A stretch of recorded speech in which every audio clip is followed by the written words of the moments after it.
Hey everybody, welcome to another episode of A Piece of Ash. This is my monthly show where I take questions from you guys, the audience, and we talk about wargaming, painting, tabletop gaming, geek culture, whatever you guys want to talk about.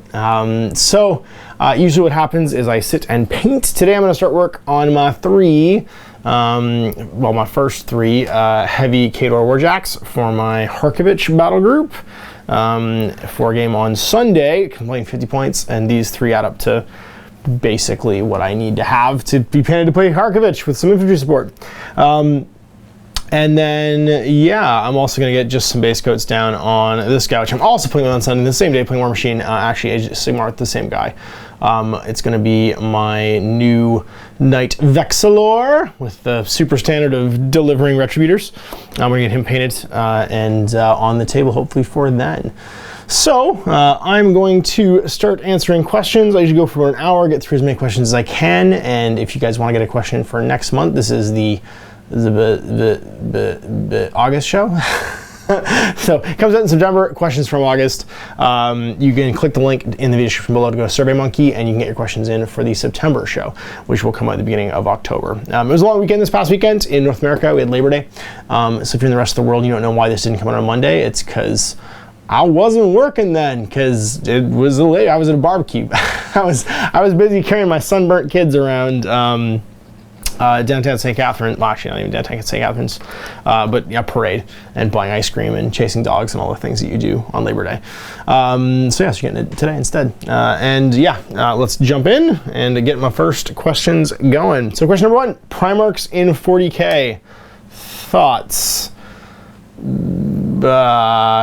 Sure, I don't care. I mean, the power curve in 40k is so crazy anyway that, like, I don't think Primarchs should even make a dent in it. Like, yeah, they're big, cool hive tyrants, but you don't buy Primarchs for 40k because they're good. You buy them because they're cool.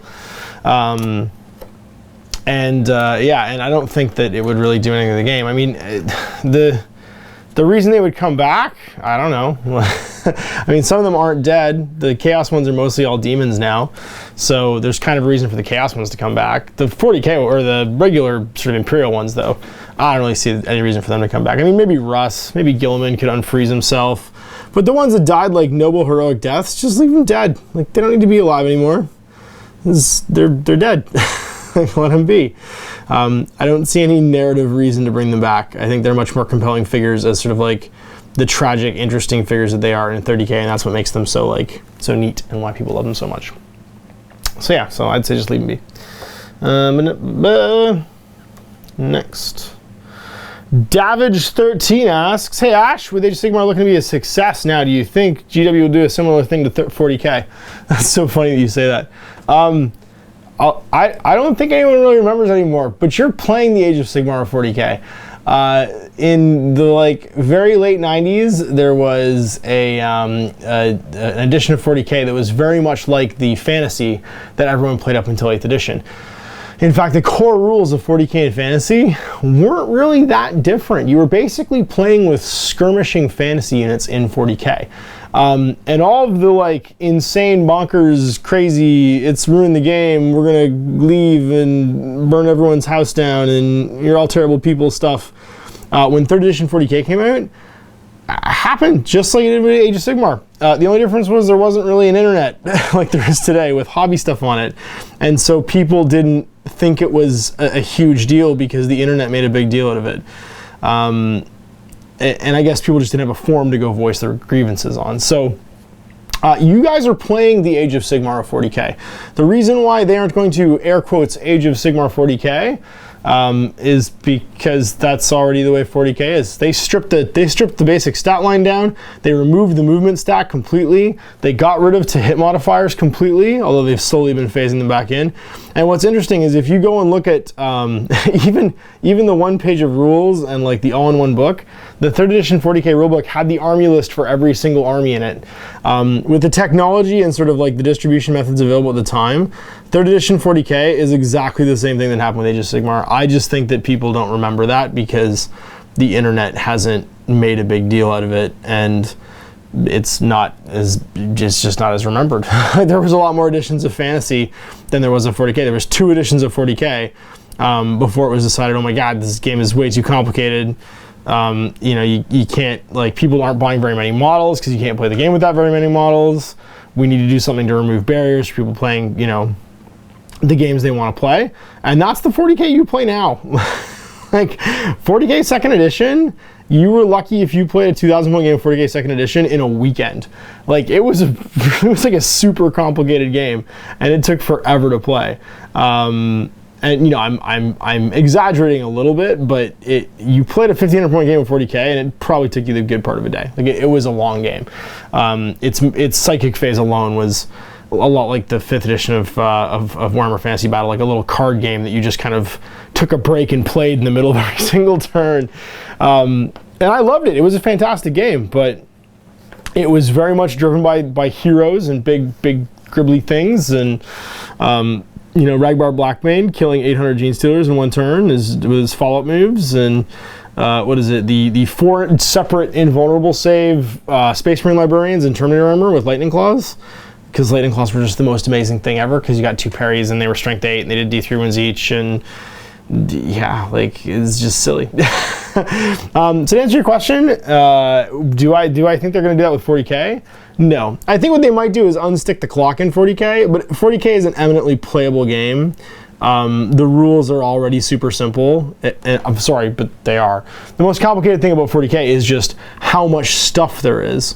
The number of units in the game is staggering after the number of years that it's been around, and it's growing every single week. There's a new release every single week. So think about that. Think about the fact that there's basically 52 releases a year, maybe half of them are for 40K. You know, you're getting 26 new unit combinations per year for up to 7 editions now.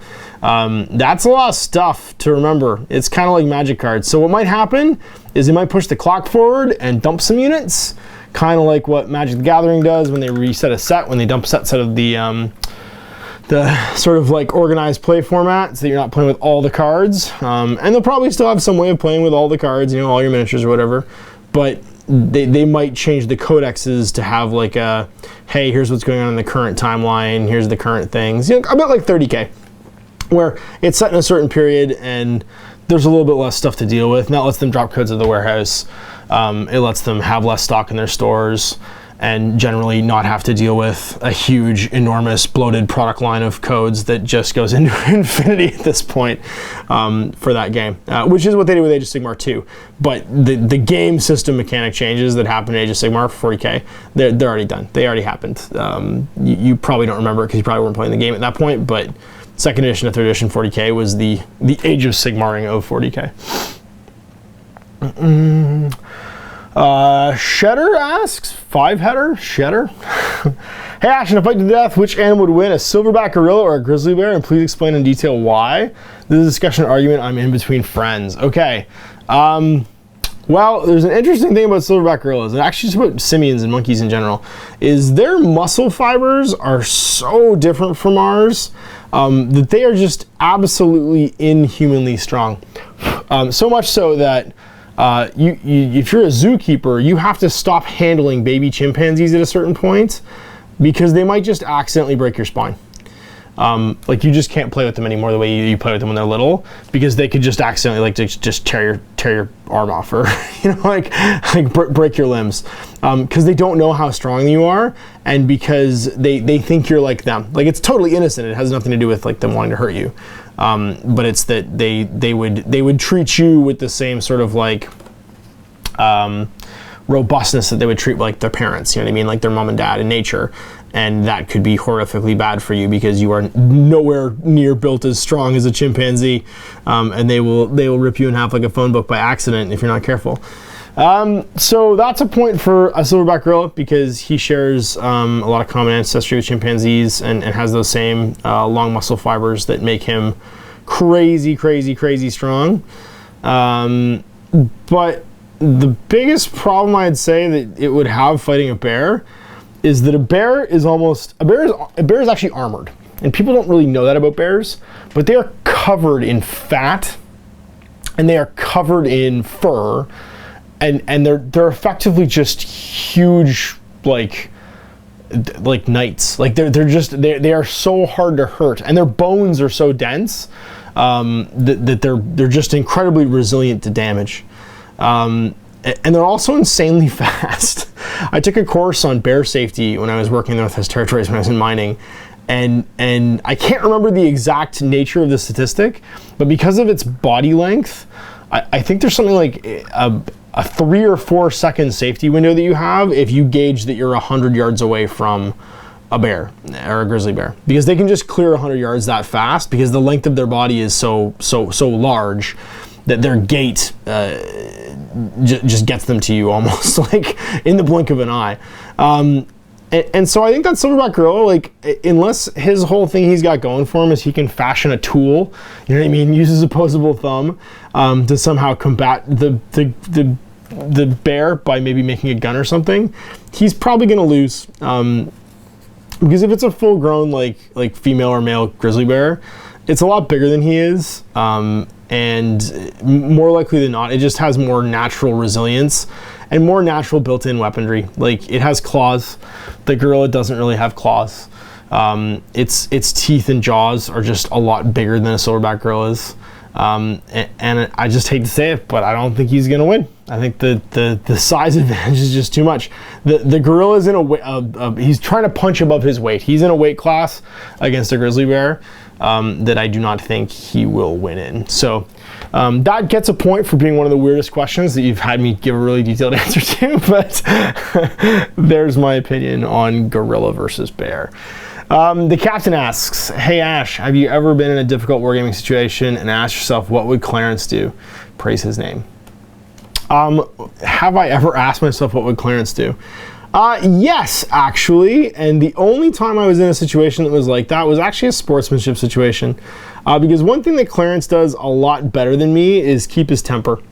And you wouldn't, like, I don't know if you guys would think that of me just from how you see me, but there's certain things that will really make me go off, and Clarence is pretty good at keeping his cool. Like, he might go off later if something like really offended him, but he is a stand-up enough dude that he would not probably let the person know that they were like super offending them, whereas I might just pop off and say something that I'll regret later on. And that would be my usual what would Clarence do thing. If I was in a situation and I was asking myself what would Clarence do, it'd probably be because I'm trying to keep my cool in one way or another and not, I don't know, murder someone for being not cool. Definitely not Hitler. You're a regular to these questions. Asks, how much money do you think you've spent up to this point on miniatures? It's funny because there used to be a function when I was a store manager for GW in the tills where you could see how much each staff member had spent, and because I was ringing through sales for the for the staff, that number got like super artificially inflated at some points, just because of the way it was working. Like the discount code was like only under my name or something like that, just the tills we had at the time. But yeah, I have no idea. I honestly don't know. It's probably a lot of money. I mean, you'd be surprised though. I'm actually pretty good at not starting projects I don't think I'll finish, and not buying stuff just cause. I know like that's like a, oh my God, really you? Kind of a statement to make, but I don't own a lot of stuff that I never intend to get to. If I own something, it's either because it has a sentimental value, like it's a piece of like history to me, or it's something that I really do eventually plan and intend to get to, and those things typically just stay in storage until I get to them. So if I have a whole bunch of something, I'm not likely to go buy it new. And there was actually very few armies, especially when I worked for Workshop, that I would actually just own every one thing of. Like I love Space Marines, but I don't own every Space Marine thing. Like I never bought the little gunship flyer for the Space Marines. I only owned one Storm Raven, and I actually painted it as an army that couldn't even use a Storm Raven. I painted it for my Space Wolves, just because I wanted to have it for my Space Wolves. So like, I don't know, man. I don't spend, and because actually, I guess the other half is because I love skirmish games so much, I don't buy like crazy big vanity miniatures. Like I don't really enjoy buying like huge Forge World Titans or not. Like I own a couple Knights now, but I bought them as part of like the Renegade box because I could kind of like justify to myself, even if I don't use these, eventually I could just paint them. I could play the Renegade game with them. Like I'm not gonna play 40k with them. I can play this like little mini Knight game. And because I play so many skirmish games, I don't own like a ton of just rando miniatures. I typically own like a bag of miniatures for X game or Y game, but they don't cost me as much as buying, 10 or 20 40K armies. Because for the price of like the average 40K army right now, I could pick up like 3 different skirmish games and have like a couple armies for them. And that has always, even when I worked for Workshop, been like my preferred sort of like way of hobbying. Is I like to feel like I'm getting somewhere when I'm hobbying. And so I love games where like if you paint 10 or 12 miniatures, you're playing like a legit game, and you're getting an experience that feels like it's the full sort of like experience of that game. So yeah, I don't think as much as people probably would guess I've spent for how long I've been in the hobby and just the amount of hobbying I do. Broclaw Raider asks, has GMG seen a bump in Age of Sigmar viewership now that the General's Handbook's out? I've loved the game since the 40-page rules came out, but now I feel even more engaged. Well, I didn't. What was funny was the bump I saw wasn't in viewership, because I think the viewership for Age of Sigmar has been really consistent. I got tons of messages of people being like, "Where's Age of Sigmar? Where's Age of Sigmar? Where's Age of Sigmar? Like, why aren't you recording more Age of Sigmar?" What happened when the General's Handbook came out was people came interested in playing Age of Sigmar. Like, some people came out of the woodwork that hadn't tried it yet, that were actually like super stoked to try it out, and that was super cool. And that's been more. I've gotten to play it more often now since the General's Handbook came out, and that's been sort of the big boost to me. Like, the viewership stuff, it is what it is. People enjoy it, like, it obviously has a really solid following, because I've had, some, like, just that one, the General's Handbook video that me and Jared did has, I don't know, like, I actually haven't looked in a long time, so I don't really know. I know it's over 10,000 views. It's probably like 15 or something like thousand views, getting close to 20,000 views, which is pretty good. I mean, that's a pretty good video. It's not the like midnight video that Owen and I did for when it first came out. It's at like 100,000 almost views or something like that, creeping up on 100,000 views. But it's good. I mean, and it's cool to see people really enjoy stuff like that and be engaged by it. For me, that's the most important thing. Like, was that. Actually, it's funny, the one thing I have noticed, I can give you a statistic, is that there are people who will go onto YouTube and they will just go onto YouTube videos. I don't think they even watch them, but they will just thumb them down because they're about a topic that they don't like. And these are people that I don't think they watch the videos because, they're not going to have their minds changed. Like, they don't like it for some reason that no amount of like the game being good or watching other people enjoy it is going to rectify. Like, their grievance is not, it's emotional, it's not intellectual, right? It's not factual, it's being driven by emotions, so it's not gonna get turned around.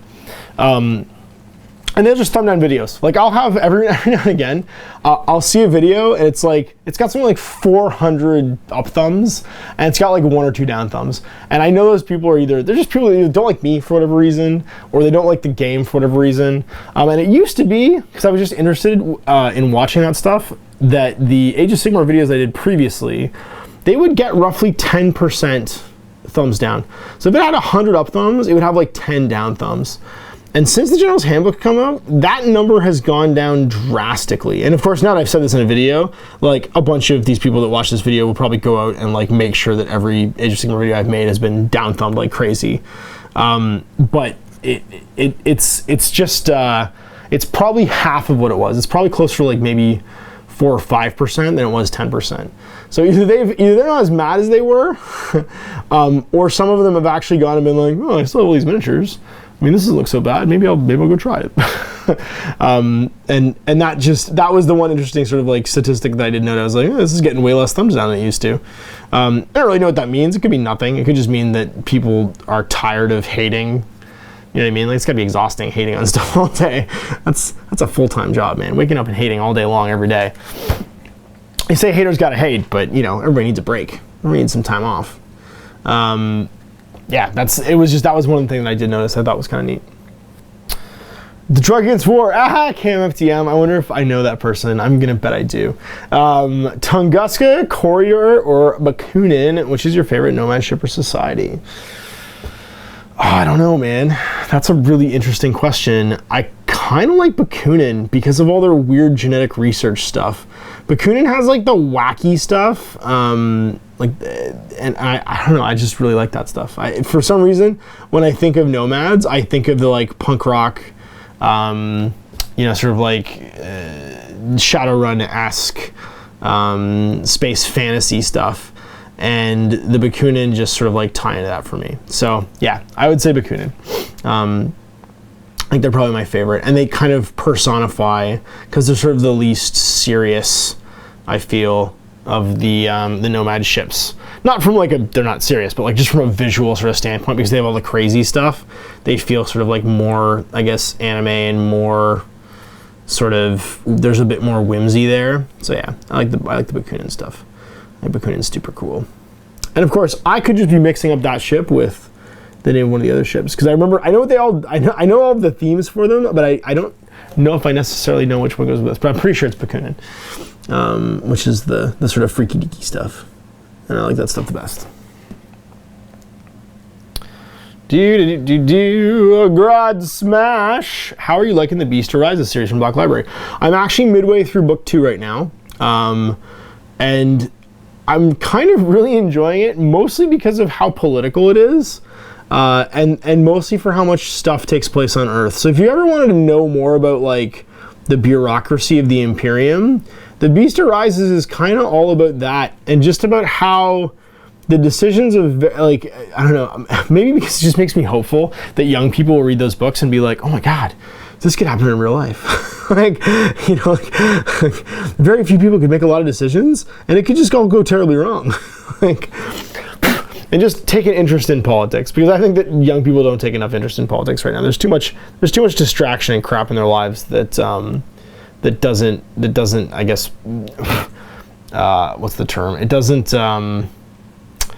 they aren't forced, or I guess they aren't encouraged to take an interest in politics. And The Beast Arises is really about the failure of politicians. Like, it more than almost anything else, it's about how the Imperial Senate and the people that run the Imperium just are so wrapped up in their own crap that they can't even save the Imperium, and that they just assumed everything was going to be fine and everything was out in the borders and they'd won. Like, they declared victory, you know what I mean? They're like, oh, we won, yay, we win the universe is ours. And they just kind of ignore everything, and everything's just like a minor threat, and they get on with their own sort of, like, I guess, personal dramas and personal agendas. And then it's just like, nope, the universe is still full of crazy stuff. In fact, one of those big crazy things is coming for us right now, and it's screaming and screaming and screaming into space from like a giant space telescope, so that nobody can, it almost has like a Shadow in the Warp Tyranid thing going on, where no one else can hear anything else, because it's just projecting, you know, I am slaughter over and over again into space. So yeah, I'm enjoying it. I think it's really cool. The stuff with the Assassin Arm is really cool. Again, if you guys wanted to know more about the Assassin Arm and just like their whole, like, I guess, personal workings and this post heresy era, it's kind of neat, because that's sort of what the Beast Arises is. It's like 32K ish. So it's not 31K. It's after the heresy's been won. And it's the Imperium has been around and been sort of stable long enough to descend into complacency. That's sort of where it is, but it's not the 40K that we're used to right now. Like, there's still, like, the Primarchs are still having an effect on the galaxy. You know, the Emperor being in the Golden Throne is not something that's just always been. You know, like, it's still, the Imperium's still adjusting to this new post-Emperor sort of like world, and that's where these politicians are kind of getting out of control, because they have free reign. Because I mean, the Sigilite's not there, so something's happened to him. No one really knows what's happened to him yet, but we assume he's died somewhere, or he's gone off, and you know, they've frozen him or something too, where he's not around to tell people, you know, what's what. And so it's a neat place. I'm really enjoying it. I recommend it. The Dan Abnett book, I Am Slaughter. Don't expect a lot of, like, good feeling humanity, yeah, sort of stuff from those books, though. You're not going to find a lot of heroes to identify with. There's some unsung heroes, but even they're really kind of terrible people, as is tradition. There's no Caiaphas Cain, you know, being Joe Everyman for us to see the Imperium through a lens. It's more just like terrible people going about being terrible people and doing their terrible business. So yeah, don't expect to want to, like, start a 40K army based on any of the characters in these books. They're not super relatable. Big, I'm gonna say that out loud. Asks, I've seen you use both metal and plastic bones miniatures. That's why you said it, Big Bones. for miniatures. What do you like about the different materials and what don't you like? Do you have a preference? I will say right now, my first Reaper Bones minis that I actually painted were the giants I did for my Kings of War army. I was really apprehensive going into it because I'd never used the material before, but having done so now, I love miniatures, like big miniatures in that material, because they're basically indestructible. The details are large enough on those sculpts in particular that being cast in a softer material hasn't really softened any of the detail. They were super fun to paint. I could paint them and not worry about dropping them because they were light. They were just generally like super pleasant to work with. Having worked with giant, huge metal miniatures in the past where you have to like paint them in pieces and you're always worried about damaging them. Like, I've painted these models and I have absolutely no fear playing with them, banging them up against things. Like, they are basically indestructible. And now on the flip side, I've bought some of like the really cheap, like $2-3 hero miniatures in Reaper Bones. And I've just like, I've just been glad I paid $2-3 for them. I've thrown them away because the details are either too bad or the weapons are really like floppy and soft. So I think it's kind of, you know, horses for courses. I think it's great for big miniatures, monsters in particular, where there's no identifiably human features, you know what I mean? So you're not worried if they have a bit of like softer vagueness to them, because it's like, well, who really knows what the facial features of an antlion are? You know, like, I'm not gonna be fussed if the details in this are a bit weird because it's not a human being, you know what I mean? It's not gonna bother the eye. Whereas, you know, if it's like a 28 mil soldier or something with a face, and the face is basically just like unrecognizable, you're not going to be as happy and excited about that. So, yeah, and likewise, you're not going to feel bad if you do get a bad cast because it's so cheap. Like, the miniatures are so incredibly cheap that it's not really a huge deal. So I would just say avoid big weapons, avoid anything that can be big and really soft. And can potentially just come out bent. Like, it just might not be straight, and you're fine. But they're super easy to clean, super easy to work with. The monsters I bought from them, the slimes for Frostgrave have been fantastic. There's just some stuff that you can do, or that Reaper Bones can do in general. Because of the nature of the material, you just couldn't get any other way. And like the slimes, the gelatinous cubes and slimes and stuff like that are just in like a clear plastic, and they're great. Like, I literally just put a wash over them and they're done. And I just, like I said before, I have no fear of them ever being damaged. Like, they will be fine forever. Speaking of which, trying out new things. I'm trying out the Null and Oil gloss today, and the Agrath Urkshade gloss, and oh my god, it's great. It's like a homemade wash. And when I say that, it's acting like a wash, with a bit of something to break the surface tension in it. So a lot of times to make a wash, do what I'm doing right now, just coming right out of the pot, I would add gloss varnish, or I would add a dot of dish detergent or Future Floor Wax to it, because when it breaks the surface tension of the wash, just by changing the surface tension, just if you remember any of your basic physics and surface tension, what it means is that particles can no longer float in the solution. So the actual color is a particle in this solution. Because it can't float, it seeks the lowest point on whatever you're touching it to, and that means that it pools in all the recesses. So it gives you a nice clean, as opposed to being kind of a glaze, it gives you a nice clean bit of lining, and a nice clean sort of just like shadow around all the details without having stained it gray. And I suspect it's going to dry a bit shiny too, so for metallics this looks like it's going to be really neat. And I don't have to mix it myself, which means I'm saving time. And as all of you guys know with miniature painting, saving time is awesome. All right, so for those of you who've been bugging me to do any kind of painting tutorial thing, there you go. You got it in a piece of ash. Do you want to know painting questions? Ask me now, because I'm usually painting when I'm talking, and this is the right time. I don't have time to do painting tutorials because literally painting is the only hobby thing I get to do by myself anymore without a camera in front of me. And it's the only time I get to watch my Netflix queue, so please don't ask me to paint or how I paint or do painting tutorials. It's my only privacy that I have. It's the only time my hobby feels like a hobby. But yeah, no, this stuff's great. Yeah, highly recommend it. It's my first time trying it out. I'd read about it and seen some reviews, which is why I bought a couple of the new big pots of it, because it's super easy to work. Yeah, it's dynamite.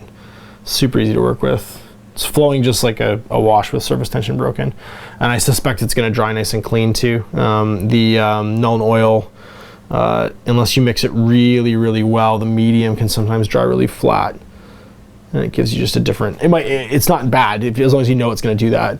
It just gives you a different result than what you might think you're getting when you put the wash down. So yeah, it's hot. It looks really good. I'm gonna try the Agrex one too and just put it on these guys. Man, I forgot how easy it is to paint Warjacks. They are super easy to paint. Doop-a-doo! Abaddon asks, I'm getting into Age of Sigmar, I'm building Tomb Kings. I have to question if I was to come into play, do you mind if they're recast? I don't know what that means. So like, would you, for one thing, I probably wouldn't, just don't tell me. I'm not, here's the thing. I'm not averse to people who make new components. So I don't know really what you mean by recast. I am assuming what you mean is someone's taking an original miniature someone else has sculpted and casting it again. As a guy who's done a lot of like collecting miniatures, because like I collect miniatures from the 80s and stuff, I got really good at spotting recasts.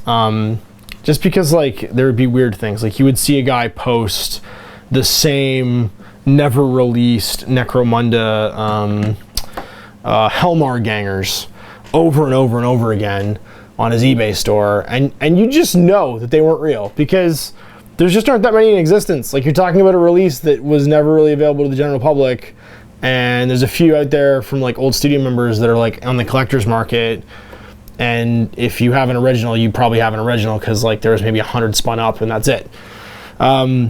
And when a guy's just like putting them up every single week on his eBay store, then he's casting them. Like that's just the way it is. And so to know if you're getting like a real one or not, you would learn the tricks for finding that out. So if you came to play me, don't tell me the recast, because to me that's like, that misses the point of collecting. Like if you care about something, it'd be like buying like a Mickey Mantle rookie card that you know isn't real, but then going around telling everybody it's real. Like, this is my Mickey Mantle like rookie card. Oh, that's cool. Where'd you get it? I got it on eBay. It was $3.99. Okay, well, I don't think that's real. No, it's totally real. It's legit. Like, if you just want to play the game, you want to buy recasts, that's fine. Just don't tell me about it, because like, to me that just defeats the purpose of collecting something. It doesn't hold the same value. And at the end of the day, even if it's not in production anymore, if it's not being sold, you've still taken someone else's work and they've not been rewarded for it in any way, shape, or form, even if it's just down the line. Even if it's down the line by like reselling it, you know, because you loved it and it's done and you're not going to be playing with it anymore.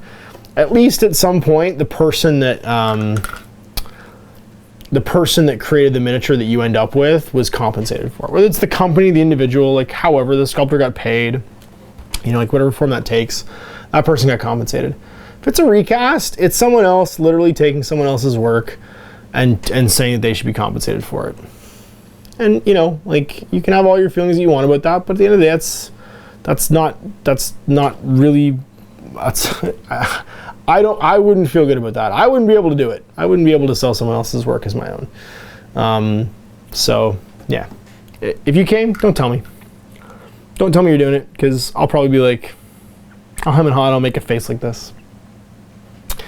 And if you don't want to see me make that face, then don't do it. Marty asks, I'm loving your Heresy content. Are you intending to escalate your collection of 3K games? I got way more than 3K in my collection right now. I play 2,000 point games for the most part because they play with a decent running time. I'll be honest, you guys don't watch videos that are much more than an hour long. When I make a 90-minute video, it's usually a Let's Play. And the watch time on that is usually pretty good, but it's not even as high as the watch time on like a 45-minute video. So, and yes, there are ways I can cut that down, but that's not the kind of videos I make. Like I could do what War Machine players do, or War Machine YouTubers do, where I take the video and I speed it up to 10 times speed and you just watch it from a fixed camera and stuff like that. But like, that's not what most, I'm not saying everyone, but that's not what most of the viewership I have, I think, is engaged with when I make videos. So it's a struggle for me to make videos of huge games because they become either really long and a bit boring, or they need to be cut down in some way to be more like watchable and playable. Now, when I say what Horus Heresy is, and the reason I might be able to do 3K games for that is that I can just add Lords of War and we play a 3K game. Like if I paint my Stormblade, because I have a Stormblade from Alpha Legion, I'll probably paint my Spartan first, just 'cause I want to get it done. But when I add my Stormblade as a Lords of War, and I would just do that, I'm going to paint my Stormblade, because Chris just finished at Lords of War Games and Hobbies, just finished painting Vulcan. So he wants to use a Lords of War, and I feel like I should be using Lords of War, but I'm not going to use some knockoff Alpharius. I'm going to wait until Alpharius gets sculpted to use him. And so I'm going to use something that's another Lords of War. And that's going to speed the game up immensely, because dropping 2 big 10-inch strength 10 templates is pretty good.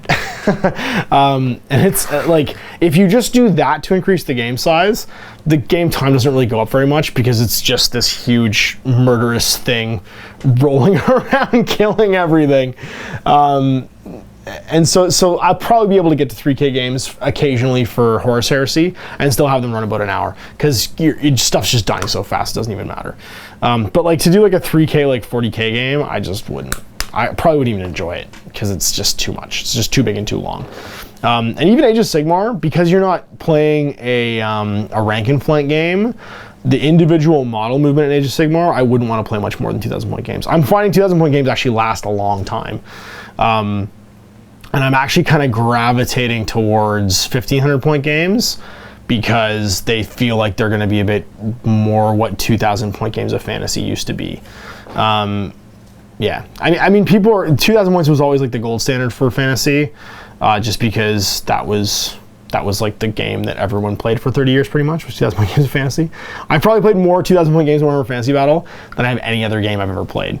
But at this point, with like individual model management and individual wound management on models and stuff like that in fantasy, I probably won't go much bigger than 2,000 points. Horus Heresy though, I think because of the nature of Lords of War and like just big giant killy things and templates, we could probably get away with it. And every now and again I want to do it, just because I want to bring out my Lord of War, and I don't feel like a 500 point crewed by Space Marines murder tank fits in a 2,000 point game. Then the games would be too fast. It wouldn't be watchable either, because everyone would just get removed pretty much right away. Mike asks, I'm interested in your barrels and crates. It seem to appear in a lot of your videos. Where'd they come from? A lot of them, if you're talking about the ones I think you're talking about, which I only really use one big, I have a huge Tupperware container full of the like pile and pile of that stuff that I have. They're all repainted Pegasus Hobbies crates. So I think that's what you're talking about. You can still get them, they're still available. They come pre-painted actually. So if you're just not interested in painting them, you can get a pre-painted set, and that set will be ready to go right out of the box.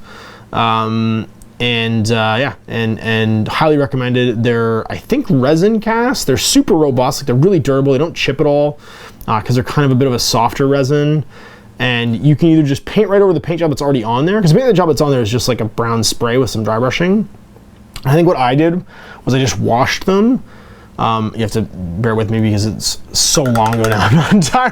I'm not entirely sure how I painted them, but I think what I did was I washed them with like a dark brown wash and just let them dry, and then just gave them like a 2 or 3 tone dry brush.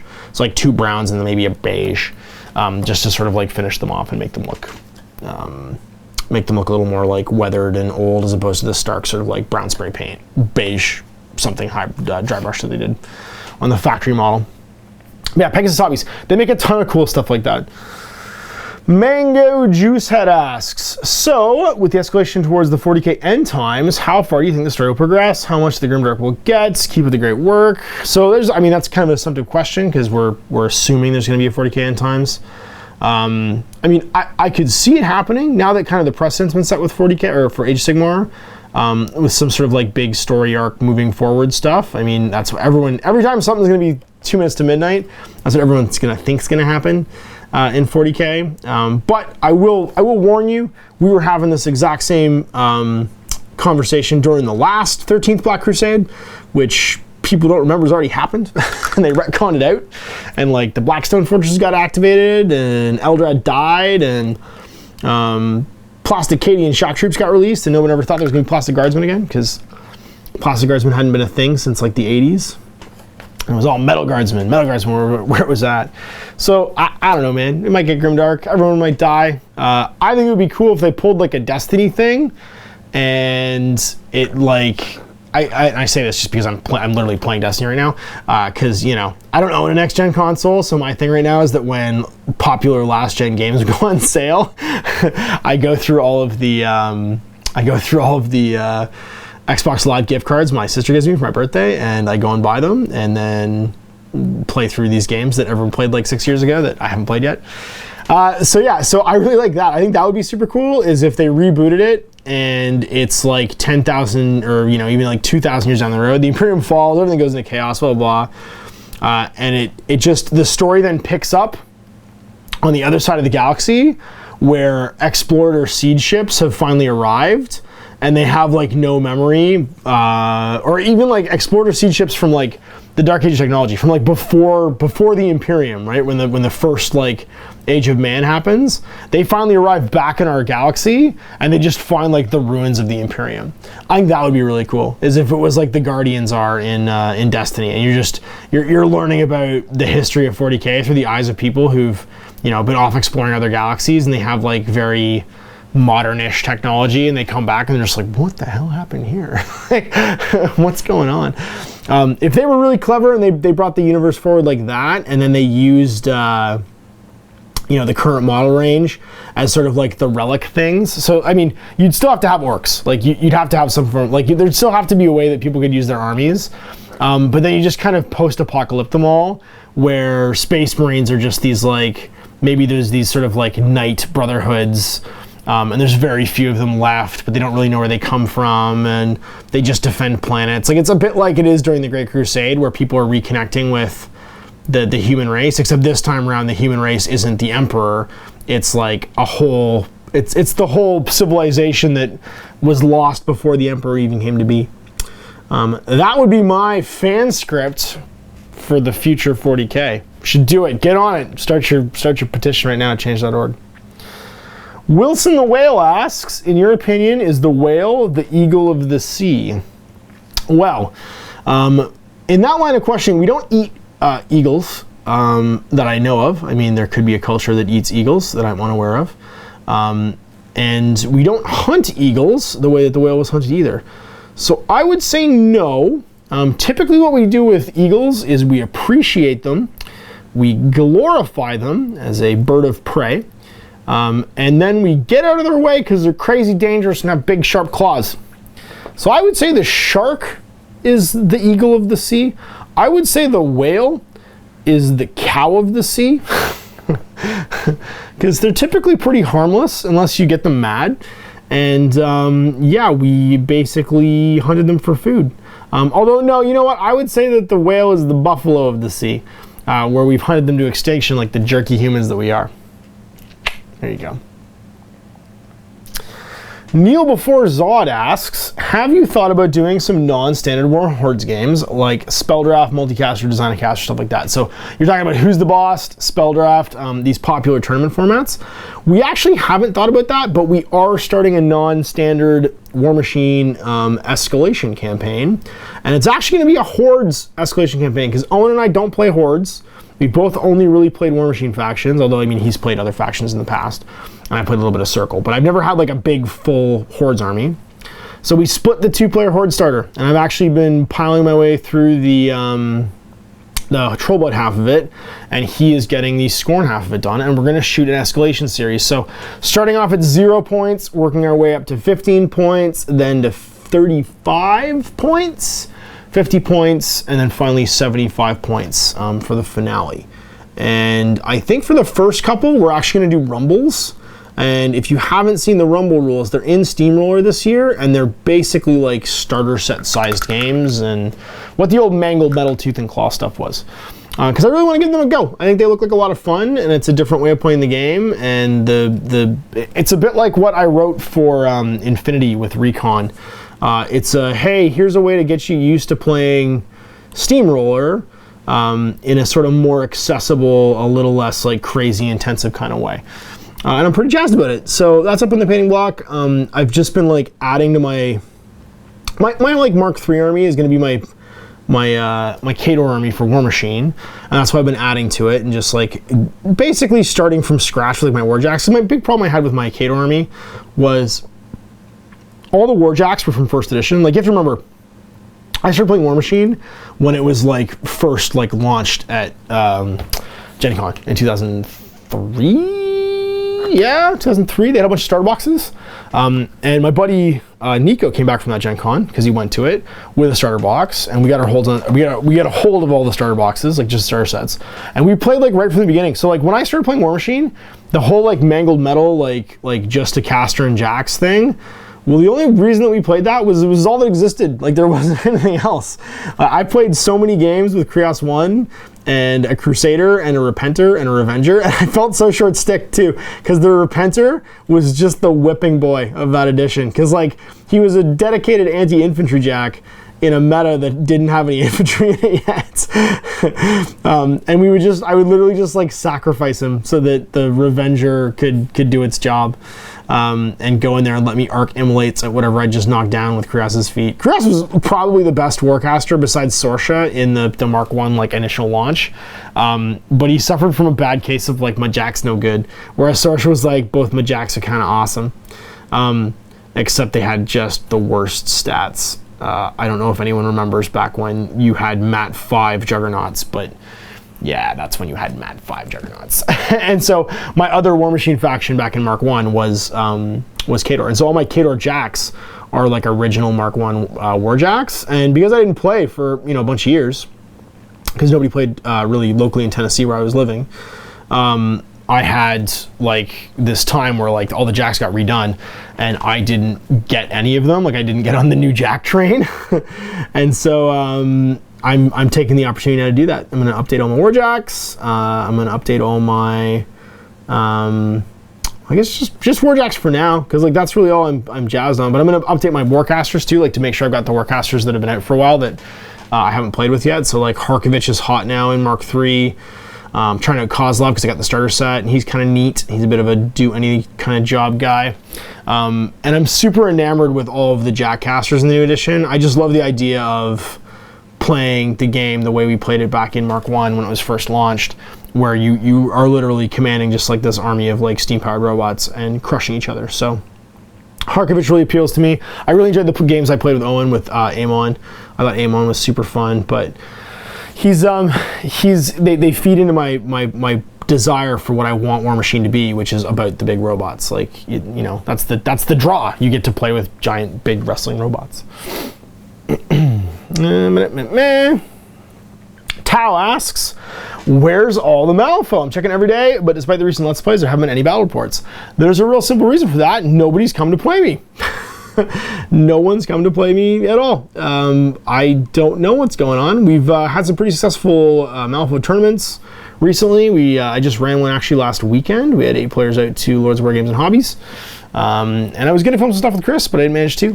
It just didn't happen. We had some other stuff come up, and I didn't get to film any games. So there will be more Malifaux content, but I can make no bricks without clay. So if you know people in the Metro Toronto area that you want to see play me, then tell them to come on in, and I will play some Malifaux. But as of right now, Malifaux is something I don't have because there's nobody really playing it. Owen's not super interested in it. Mike's getting married, so he's off the radar for a little bit.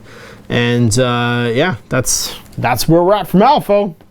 But I'll happily play some Malifaux if people want to play some Malifaux. It's just more who wants to play. We had a lot of fun doing the Let's Plays, and they were really great. I think some people may be holding off, waiting to see what this new The Other Side is all about. So I think we might be in a period where it's a bit like Age of Sigmar was, and there's a lot of people like kind of just sitting going, I don't know what's next, so let's just see what's next and kind of hold off. But there's some cool stuff coming at Gen Con, and it's neat. I'm looking forward to hopefully seeing some people bring it in and try it. Until then.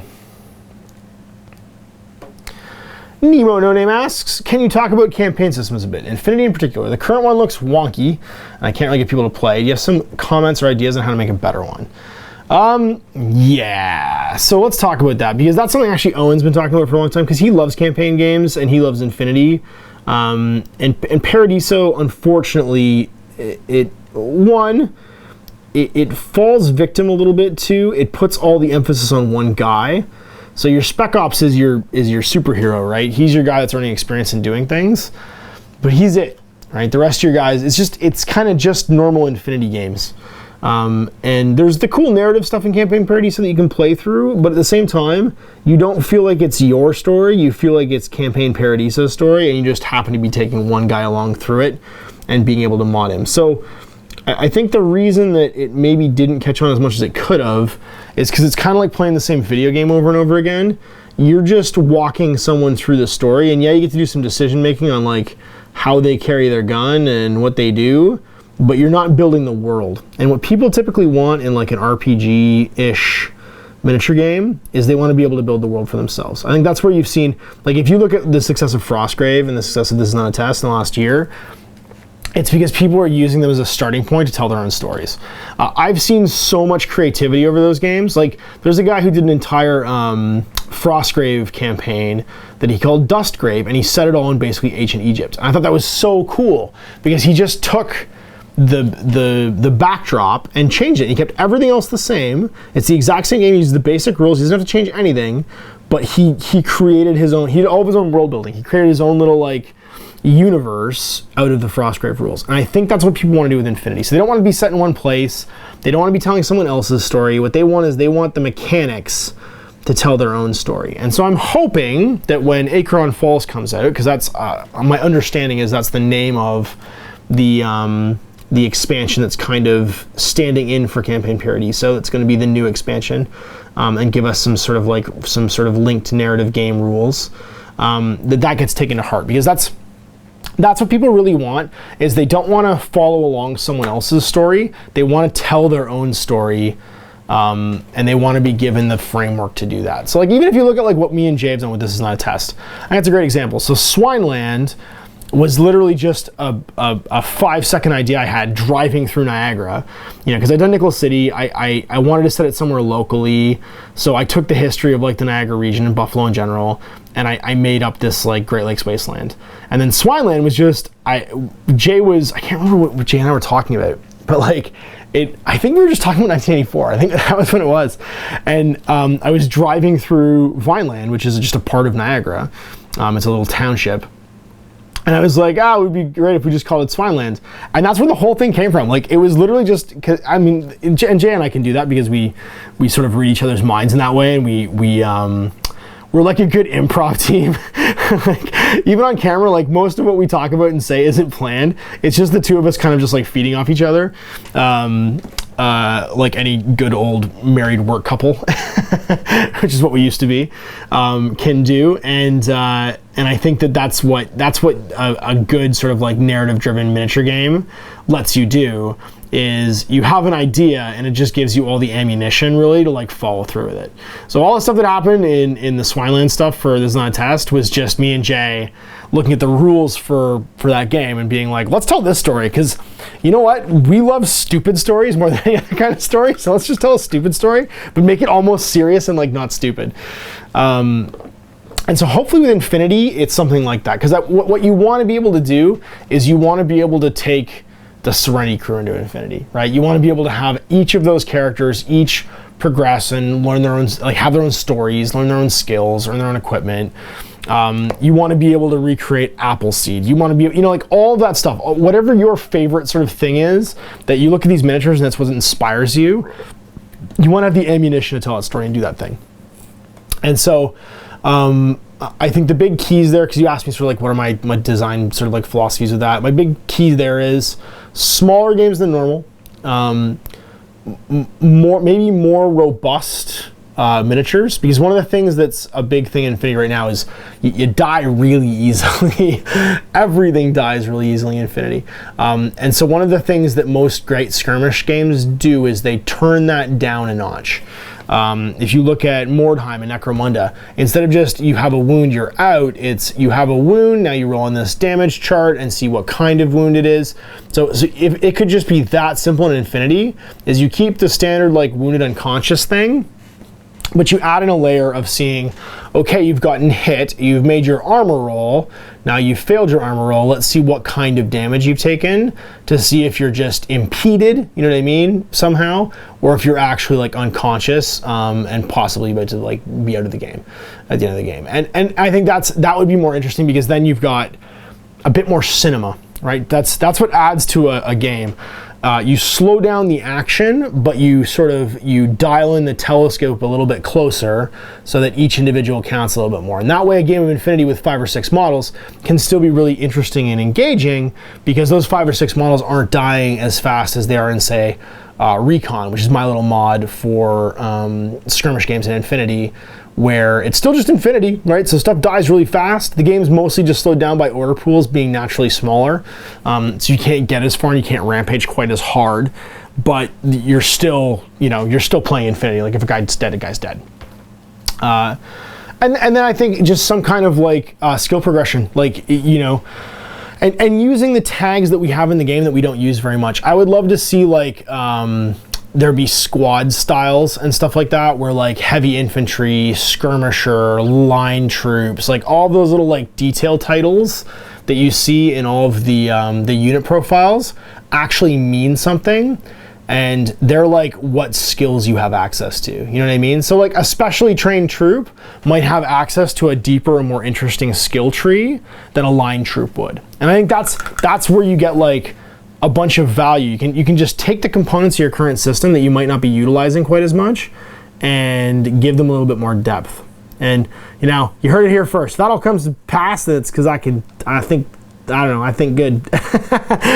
Maybe that's what'll happen. But that would be my wish list. So stuff like that, where you're using sort of like the titles and stuff more, and it makes, sort of maybe previously overlooked units in the game sort of like shine in this sort of skirmishy encounter thing, where they can get to learn skills and do things you couldn't otherwise do just because of their training level and where they sit sort of like on the chart. So yeah, so I think that would be my sort of wish list for a Infinity skirmish game. I couldn't think of a better question, asks. I'm gonna make it quick. Cats or dogs? P.S. The correct answer is both. I love dogs, and I also love cats. I love animals of all shapes and sizes. That being said, I haven't had a dog since the little farm dog that I had when I was a kid. And the reason for that is I travel like crazy, and it would not be fair for me to have a dog to the dog, right? My work commitments in the last like 15 years have been such that if I'd had a dog, I'd have been a bad dog owner for the amount I wasn't with my dog and just how neglected it would be. I wouldn't be home enough. I wouldn't be able to care for a dog the way a dog deserves to be cared for. And cats, on the other hand, then as a pet option, are just a lot easier. You can have a cat and have it be largely independent from you and still have affection and like have a great relationship with it. But because of the nature of cats, they don't require the same amount of like affection constantly, maintenance, and they're a bit more self-managing than dogs are. And so I love both. And given the opportunity, when I retire to my cabin in the woods somewhere, and continue to communicate with y'all through satellites in the space, then I probably would have both. I would want to have both. But right now, all my affection that would go to a dog goes to kids, and cats remain the pet of choice for my family. Not that I wouldn't ever want to have a dog. I would just want to be able to treat the dog right. Christian Hoffman asks, hey man, if someone has to buy out the rights to mass produce a Star Wars war game on the scale of 40K, what faction would you play? Has to be Mandalorian Troopers for you. What faction would I want to play in Star Wars? That's a fascinating question because the Star Wars universe goes a lot of places over a lot of thousands of years. So you could be talking about the current timeline, you can be talking about the Old Republic, you can be talking about the New Republic. Like the Star Wars sort of like story takes place almost the time, well, I guess not really in the time scale of the 40K universe, because the 40K universe is dealing like tens of thousands of years. But between the Old Republic and the current timeline, there's still a couple hundred years. Not even 100 years, actually. The Old Republic and then the new timeline would just be the overthrow and Vader. It's funny, they always make it feel like it's longer than that. But you could go back 100 years, but like long before Sidious and long before Vader and long before Obi-Wan and stuff like that. And that institution, that like galactic institution that was the Old Republic, lasted for a very long time. And so I don't know, like if I was to pick a faction, it would probably be something non-standard. Like I really liked a lot of the crazy stuff from Knights of the Old Republic, like the robot faction and like the old Jedi temples and all the sort of like Forerunner races and stuff that are kind of talked about in that. I don't know. I mean, I'd probably play Scum and Villainy, like just to take it to an X-Wing reference. But I always identify more with the underdogs, and so depending on when it's set, it would probably either be like the Trade Federation. I'd want to be like the Rebels, not necessarily the Trade Federation, but the Rebels in the Old Republic. I'd want to be the Rebels, of course, under the Empire and the New Republic. You know, like the ones that are kind of like fighting back against the Empire. And then I don't really have to choose because they come from all kinds of different cultures and they all bring something interesting to the table. I do like the Mandalorians though. Actually, in KOTOR 2, I think, the Mandalorian character was my favorite one. The one that was just like, he was talking about how like he would jump in like giant mechs down to planets and murder everything and then moved. And like, you should murder everything too. It's cool that we're fighting together because I remember murdering things with giant mechs. Do you remember murdering things with giant mechs? And you're just like, I don't know, you're so weird, man. What are you talking about? The Superstitious Potato asks, hey Ash, did you get a chance to see the Warcraft film? If so, what'd you think? Might be the closest we get to seeing Warhammer Orcs on the big screen. I did not get to see it. I for like 5 minutes tuned into Owen's like semi-sober review of it, where he just talked about everything that was wrong with it. And remember, I have absolutely no... It's so funny, because like every time you guys ask me questions like this, I reveal how little nerd cred I have. I have absolutely no understanding or knowledge of the World of Warcraft like universe. I've literally never played World of Warcraft. Period. Like, I haven't even turned it on. Wouldn't know how to build a character. Wouldn't know anything about the characters. MMOs, and I missed the boat. I was the isomorphic or isometric RPG guy, right? Baldur's Gate, Diablo, Diablo 2, those were my RPGs. Fallout 1, Fallout 2, Fallout Tactics. I was never a WoW guy. I didn't even play like the Ultima games. Any of those like run around early precursors to things like WoW. I never played those. My friends did. They explained them to me. I have no training. My WoW foo is weak. So I did not see the film. And I don't really know much about WoW. So I apologize. Because that's one of the things that I have no sort of like ability to comment on. I mean, I know about it in a general sense. Like I know what it is, and if I saw a person cosplaying a WoW character, I'd probably be able to recognize it. But I know no more about WoW than I do about League of Legends. Like all that stuff is just, that's Owen's domain. He's of the proper generation to speak of such things and understand them. I am of the Forerunner generation that knows jack squat about those things. Trainaholic, hey, it's Bill. He asks, hey buddy, have you ever written up a tabletop campaign? And if you did more than one, which one did you enjoy the most? Have I done a tabletop campaign? I have. I ran a bunch of different hobby classes when I was at Workshop. I run in-store campaigns at Workshop. I think the one I've enjoyed the most was the original Cities of Death campaign for 40K.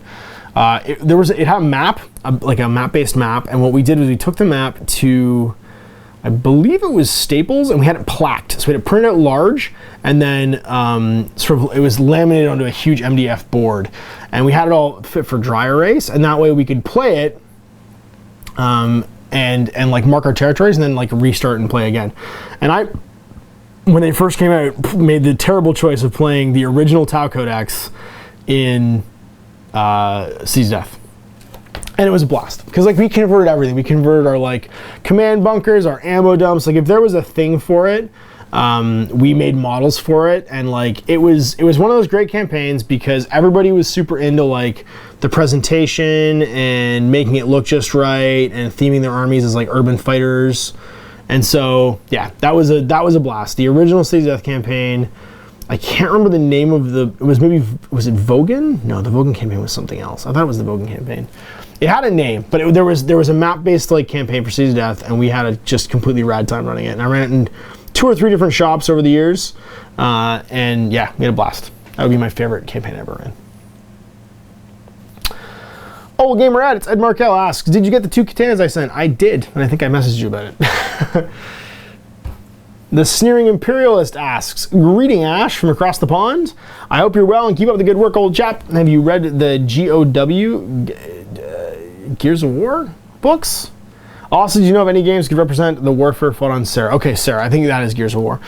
So Gears of War is like a post-apocalyptic shoot 'em up. For those of you that aren't familiar, who've been living under a rock and like me don't play video games, but I have played Gears of War because it's a console game. And actually it was one of my favorite series of the last generation of consoles. It was very well done. It had some great story and narrative. And it was very pretty. Of its time, it was one of the prettier games, I think, being made. And so I have not read any of the books, so I actually don't know any of the history that you don't learn outside the video games. It's funny because Owen and I had a very similar conversation with this about Halo just recently, and how he's read all the novels for Halo and I haven't, and he has a different and deeper understanding of the socio-political world going on in Halo than I do. But as it is on Sarah, I think you could actually do a great campaign if you want to do like a sort of like playthrough narrative style warband campaign with something like this is not a test, because if you look at that game as a post-apocalyptic, war, then I think that's the closest you're gonna get to being sort of like fit for purpose rules right out of the box. You have machine guns, you have chainsaw bayonets, you have or just rippers in general. You have all of the guns and like equipment that you could want to have. You can just have straight out of the box in that game. And you could actually probably just repurpose the miniatures from the board game to play it, because you wouldn't need that many. The bad guys could just be played through as the mutant warband for sure, or even the preservers, because a lot of times the cog like soldiers are actually like a technological disadvantage. Like they're stealing a lot of their weapons from the locusts to fight their war, right? Like they're not necessarily just using the cog weapons to fight them. So I think you could even make an argument for them being the preservers, having the locusts be the preservers and have a technological edge. Yeah, I think that would be a very good fit for purpose thing. Then you could have campaign. The squads in Gears of War are never really more than 4 guys. So like if you did have more, you could have a bigger warband. I think that'd be perfect. Having a bigger warband and all the like people you meet out there in the sort of like ruins of Sarah too. You could use some like the hired swords and stuff from This Is Not a Test to do that. I think that would be a perfect way of playing through. And then you just make all of the you just theme all of the whatchamacallit, the missions around like the different archetypes from Gears of War. So yeah, I think that would be your best bet. From the top rope asks, I watched your last day's zombie apocalypse videos and they were great. Do you have any advice for people looking to make their own mini war games? Yep, I will quote Shia LaBeouf, which I never thought I would do in my life, and say just do it. Just start writing. That's it. There's no trick. There's no shortcuts. Get a pen and notepaper and make point form all the things you would need to have in your war game, and then make each one of those a number. So like you need to move 1, you would need to shoot guns 2, you would need to punch people 3, and then start breaking each of those numbers down into the subsets of how you want to accomplish all those things. And that's it, and then just start writing. And what you're going to have at the end of the day, if you do that, if you sit and you brainstorm and you write that big point sheet, is you're going to have a to-do list of all of the sections that need to be written. And that's actually how I wrote last days, but writing is like jogging. You just have to do it, and it doesn't work, it doesn't happen if you don't. So that would be my advice, is just start one day and then don't stop until whatever you're trying to do is done. And yeah, you'll save yourself a bunch of heartache if you make yourself a big point form list at the very beginning, because those are your chores. That's what you got to get done to have a functioning game. And then don't be afraid to this is one of my favorite Jervis Johnson lines about game design, which is slay your darlings. And it's taken from just writing in general. I'm not really stealing it from him, he stole it from somebody else. But slaying your darlings is a very classic sort of like trope in writing, where if you have a favorite thing in the game that you find yourself spending way too much time on and going back to over and over and over again, it probably is broken and doesn't work, and the only person that you're writing it for is you. And so get rid of it, get rid of it, get rid of it. It's broken, get rid of it. Slay your darlings. Yeah, if there's a thing that you think is the most important signature thing in the game and is your favorite part, and you keep going back and rewriting it over and over again and tweaking it because you're not quite happy with it, it's just broken. Just get rid of it completely. Find some other way that's simpler of doing it, and that's called slay your darlings. You're obsessing over it, and the only person that's going to make happy is you. So that ends our time. I managed to get base coats on 2, washes on 1. I'm gonna try and get washes and the bases on these 3 Mamma Jammas so I can crank them out and finish them tomorrow. And that means I can paint Mr. Banner Guy the next day, and I'm in good shape for the weekend.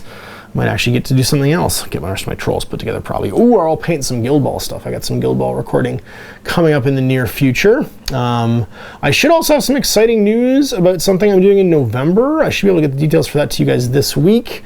For those of you guys that are hanging on to find out more about Last Days and when it's going to become available, I should hopefully have some exciting news about that this week too, maybe next week. It's all, the reason I'm not talking about these things right now is because they're all in the air, and I hate talking about anything that's not solid, that's not real, not done. Yeah, so be patient with me on these things because they're all sort of like in progress right now. And when I announce things, I like stuff to be set in stone. I don't like to change dates or times or anything like that. And you guys, of course, will be the first to know. Catch up on my Facebook page, or you can catch me here. I'll probably make announcements for some of those things too on YouTube.